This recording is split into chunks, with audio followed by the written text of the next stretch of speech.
السلام علیکم ورحمۃ اللہ وبرکاتہ۔ سب سے پہلے درود و سلام محمد و آل محمد پہ، اللہم صلی علی محمد و آل محمد۔ سلطان العارفین، سلطان العاشقین سیدنا بایزید بسطامی رحمۃ اللہ تعالی ایک دفعہ مراقبے کی حالت میں تھے، اور آپ کا ایک مرید کامل بھی مراقبے کی حالت میں تھا۔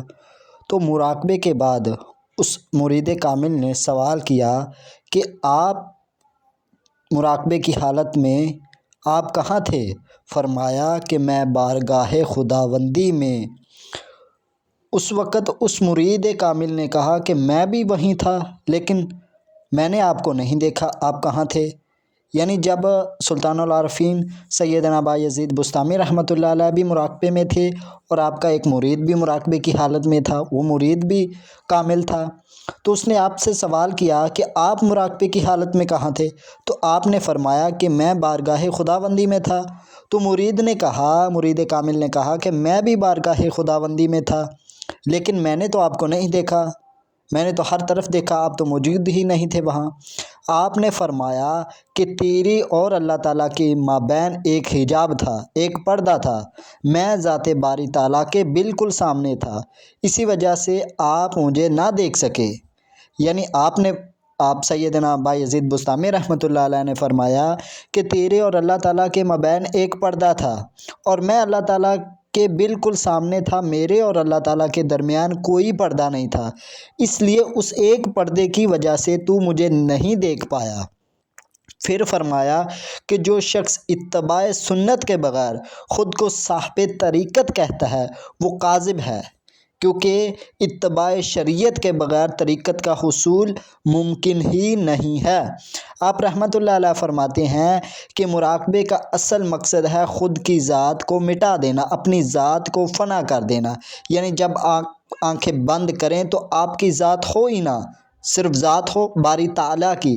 جس طرح آپ نے پھر فرمایا کہ ایک شاعر نے کہا تھا کہ ہتھ کارول اور دل یار ول، یعنی آپ کے ہاتھ کام کاج کر رہے ہیں اور آپ کا دل اللہ تعالیٰ کی طرف ہے۔ آپ کاموں کاجوں میں ظاہری طور پہ لوگ دیکھ رہے ہیں کہ آپ اپنے کاروبار میں مصروف ہیں، لیکن آپ حقیقت میں آپ کا لگاؤ آپ کے مالک کے ساتھ ہے۔ تو پھر وہ فرماتے ہیں کہ اس وقت بندہ اس حالت میں ہوتا ہے جو اس نے اپنی ہستی کو فنا کر دیا ہوتا ہے۔ کسی نے عرض کیا کہ کچھ دیر کے لیے اگر آپ خلوص قلب کے ساتھ میری جانب متوجہ ہو جائیں تو میں کچھ عرض کروں۔ فرمایا کہ میں 30 سال سے اللہ تعالیٰ سے خلوص قلب کا طالب ہوں، لیکن آج تک حاصل نہ ہو سکا، لہٰذا جب میرا قلب ہی اخلاص و صفا سے خالی ہے تو پھر میں تمہاری طرف کیسے متوجہ ہو سکتا ہوں؟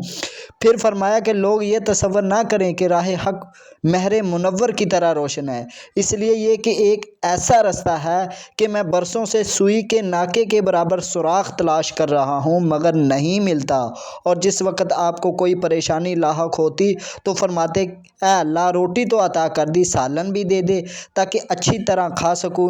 یعنی تیری ہی عطا کردہ پریشانی ہے اور تو صبر دینے والا ہے۔